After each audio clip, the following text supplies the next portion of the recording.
So who has written this question? Jitendra, you have written?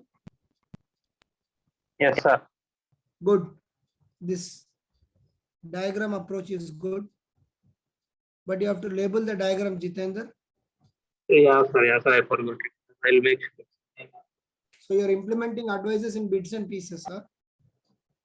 No, sir. I write yesterday, day before yesterday, but today. Good. Jitendra, your points are good. Okay. Yes, sir. Your conclusion can be much better as we discussed. Okay. Yes, sir. I'll make sure. Okay. See the next question. How far are the internal security challenge linked with border management, particularly in view of long porous borders with most of the South Asia and Myanmar? Okay. See the question and come out with the framework. Yeah, Raghu. Good. Okay, Prashanti. Jitendra, fine. So good. You got the framework, right? So what you can do is, how far are the India's internal security challenges linked with border management, particularly in view of the long porous borders with most countries of South Asia and Myanmar? Okay, so here you can introduce, by the way how India has long borders with the South Asian countries like Bangladesh, okay, then Myanmar, okay, Bhutan. You can say that these countries, India has land border with these countries, and then it is because these borders are porous. Porous means what? They can be infiltrated very easily. So because of these borders being porous, they are vulnerable. They are vulnerable for certain threats and internal security challenges.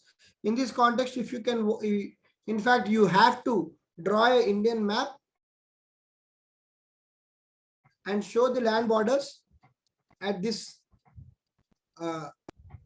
right side, that is the northeastern side near the Myanmar and the Bhutan. You can show the land borders which are slightly porous. Okay, then you will write about the security challenges with regard to these porous borders. What are the security challenges? In Myanmar, we know the major security challenge is about the insurgency with regard to the free movement regime, FMR we call it, 15 kilometers here and 15 kilometers there. So because of these particular FMR, there is a lot of insurgency being caused, especially with regard to the Myanmar.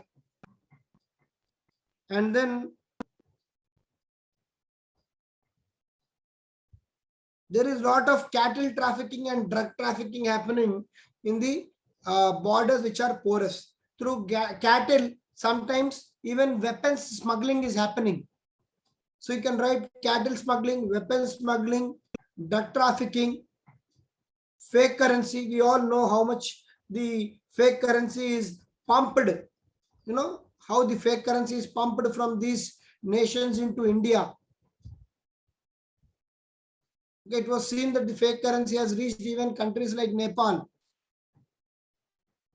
So all these are important internal security challenges. And then you can talk about how the radical groups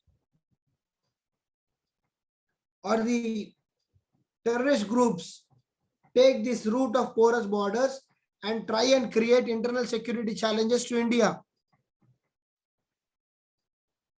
And yeah, you can write about the illegal immigrants also, who are taking these porous borders and settling down in India and causing an internal security challenge. So these are the important internal security challenge. So here you can add the dimensions of measures of government or the steps required to be taken.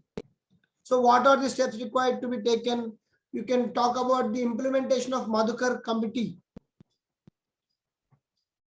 about the robust management of Indian land borders by using infrared binoculars, infrared sensors, laser walls, laser fences, by having 24/7 surveillance across the borders and having proper check posts. So all these are important things. So first aspect is the border management. And then second thing is the empowering the local youth to mitigate these challenges and to address this challenge. And to have integrated check posts across the country, right from Myanmar to India, you can have integrated check posts. That is, the check post should be a combination of Myanmar police and Indian police, or the armed forces of both the countries, so that no outsider will escape. And empowering the border security forces, the BSF or the ITBP, which patrols the Nepal border. So then you can conclude saying the need of the hour is to strengthen the border management, particularly in the northeastern region, where the borders are quite porous and there are a lot of illegal activities happening, because India is aspiring to aggressively take up the Act East policy, and hence we have to ensure that the borders are not porous, local people are empowered, the committee recommendations are implemented, and it should be the holistic approach which should be taken up in view of the national security and peace and order. Fine, clear? Yes, sir. Soumya, you have written the answer. Soumya, you have written the answer. So you can write about South Asia borders also. The points can be much more elaborate and precise, Soumya, as we discussed. There are some points like cattle smuggling, weapon smuggling, drug trafficking, human trafficking. So use those particular jargon with internal security. Probably you could have drawn a small Indian map onto the right side and depict as to what are the porous borders. It would have made much more impact. Step to counter challenges, strengthen BSF vision. Okay. Integrated border management system. Yes. And you can write about the Madhukar committee's recommendations, sealing the borders, having laser fences, infrared binocular visions for the people at the borders. Okay. So all this you can write, and then you can write the conclusion in a broader perspective. Okay. All these are important.